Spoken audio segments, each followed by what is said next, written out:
pregnant teacher's final text solved her own murder. The tragic story of Kavana Smith, the joy before the storm. It was supposed to be one of the happiest moments of her life. In early October 2021, 25-year-old Kavana Shakoria Smith, a devoted teacher from Houston, Texas, had just received the kind of news that fills any woman's heart with joy. She was pregnant. For weeks she had dreamed about starting a family, imagining baby clothes, nursery colors, and the warm laughter that would fill her future home. Those close to her said she was glowing that week, her smile brighter than ever. Kavana's journey had always been defined by perseverance and faith. Born into a loving family, she was the kind of person who brought calm into chaos, a steady presence for her siblings and a source of inspiration for her students. She had worked hard to build a life she was proud of. After years of dedication, she earned her degree in criminal justice from Sam Houston State University, determined to use her knowledge to help others. But her heart truly belonged to the classroom, where she guided young minds with patience, warmth, and faith. Her social media was filled with positivity, Bible verses, motivational quotes, and small moments of gratitude. Friends described her as the glue of her family, always organizing church drives, volunteering, or simply checking in on those who needed her. She was not just a teacher, she was a role model, someone who believed that kindness could heal almost anything. When she found out she was expecting, Kavana felt a renewed sense of purpose. "This is the start of something beautiful," she had told her sister over the phone. To her, motherhood was a sacred calling. The baby represented a fresh start, a family of her own, a future built on love and hope. But behind the joy, there was uncertainty. The father of her child, Quanmine Travian Boyd, was someone Kavana had known for some time. Their relationship had been complicated, filled with moments of affection but also tension. While she dreamed of a stable future, Boyd struggled to find direction. He had no steady job, faced mounting financial stress, and already had multiple children to support. Still, Kavana wanted to believe in him. She had always been a believer in second chances. When she shared the news of her pregnancy, she hoped it would bring them closer, that this child could be the bond to strengthen what was fragile between them. On October 5, 2021, she visited the clinic for her first ultrasound, her sister by her side. The joy was palpable, the faint sound of a heartbeat filled the room with awe. Kavana left clutching the printout of the sonogram like a treasure. That night, she wrote a small card addressed to Boyd, along with 2 positive pregnancy tests, symbols of new life and new beginnings. But when she delivered the news, Boyd's reaction wasn't the one she imagined. The smile she had hoped to see never came. His face hardened, his voice went cold. He told her he wasn't ready for another child. The room that had felt full of promise suddenly grew heavy with silence. Kavana brushed it off at first, convincing herself it was shock. She texted her sister that night, "He just needs time." Her faith told her things would work out. After all, love could conquer fear, couldn't it? The next day, she planned to meet him again. "He owes me some money," she told her family. "I'll go quickly and come back."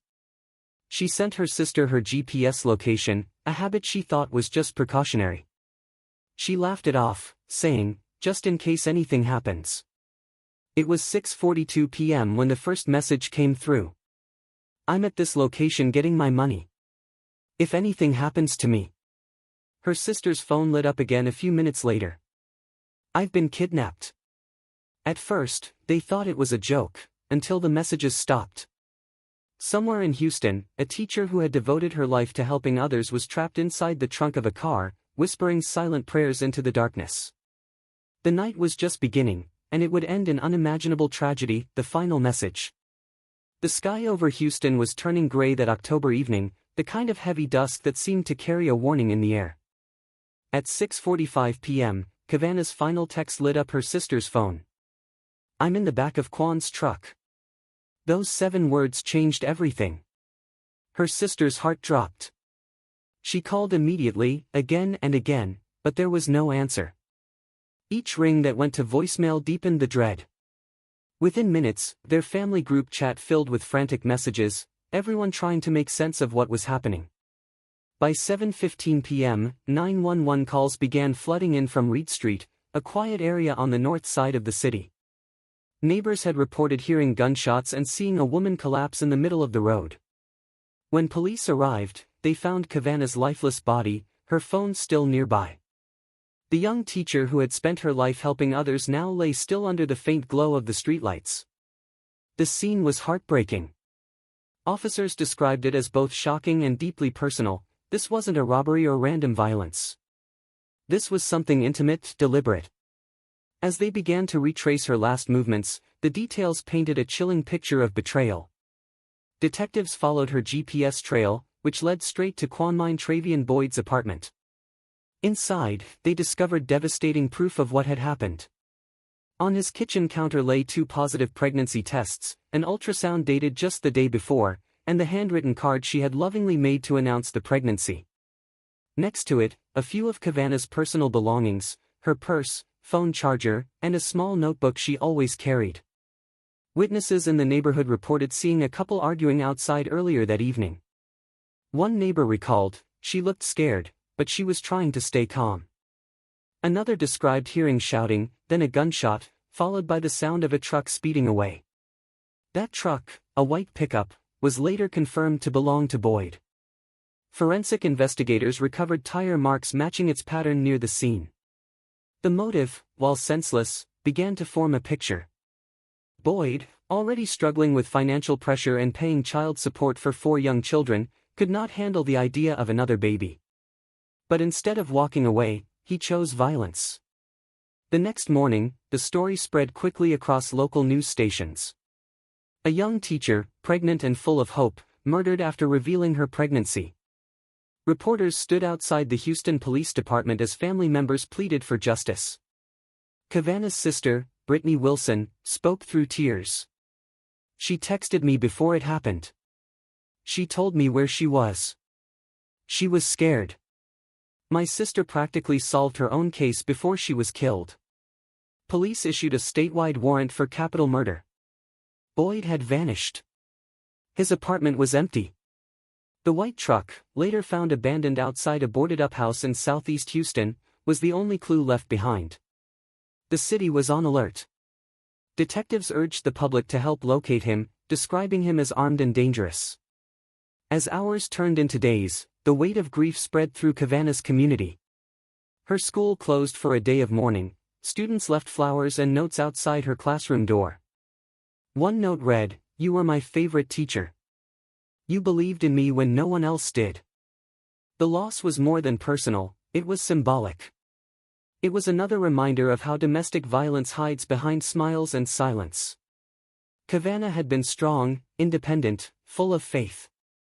Yet, behind that strength, she faced the kind of fear no one should ever know. By late October, Houston police announced that Quanmine Travian Boyd was officially charged with capital murder. They called on anyone with information to come forward. The news anchors spoke her name with reverence, a beloved teacher, a daughter, a sister, and an expectant mother, gone far too soon. In interviews, Kavana's mother spoke softly but firmly. "He treated her like she was nothing. But she was everything to us. My only prayer now is that justice will be served." But justice would not come quickly. For weeks, the man responsible remained a shadow, hiding, running, evading capture, while Kavana's family was left to grieve and wonder why love had turned so cruel. And as the city searched for him, Kavana's final words, typed in fear yet with remarkable courage, echoed through every headline. "If anything happens to me." The world would soon learn what did, justice and the legacy she left behind.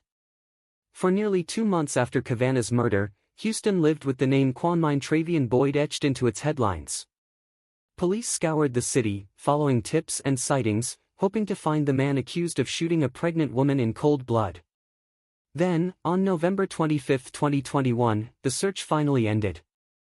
Boyd was captured.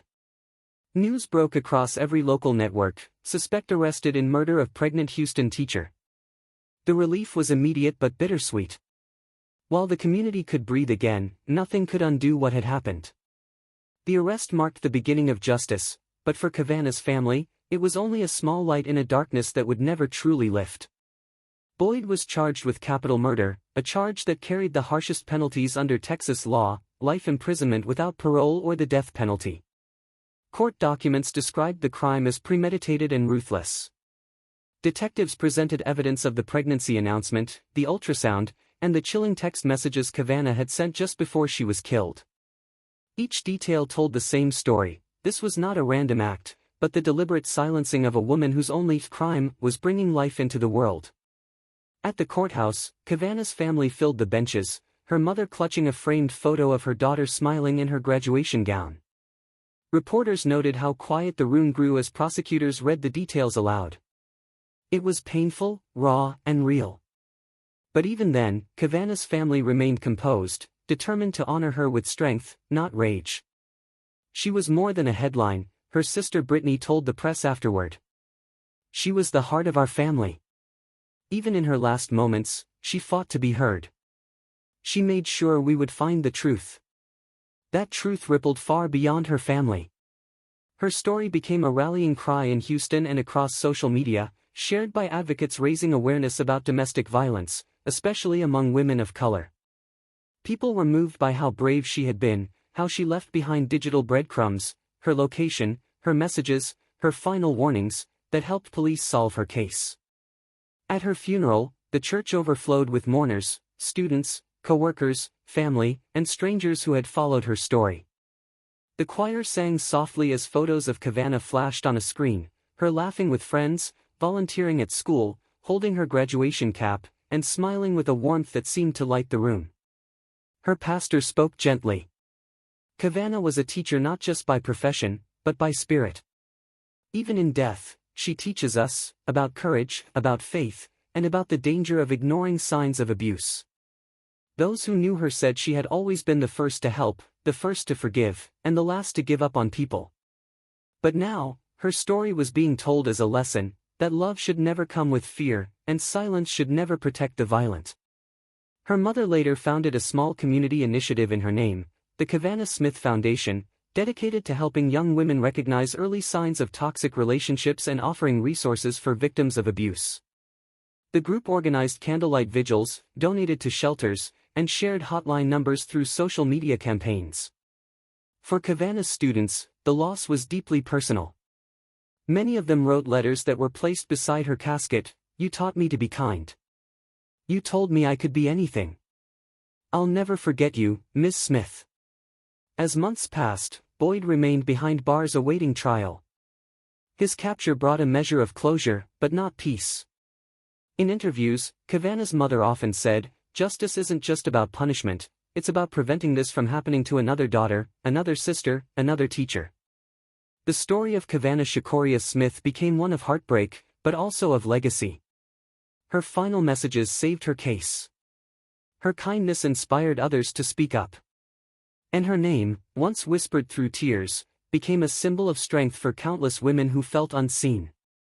Even now, years later, those who pass her memorial on Reed Street stop to read the message engraved at its base. She believed in love, she believed in faith, and she believed that every child deserved a chance. Her light lives on.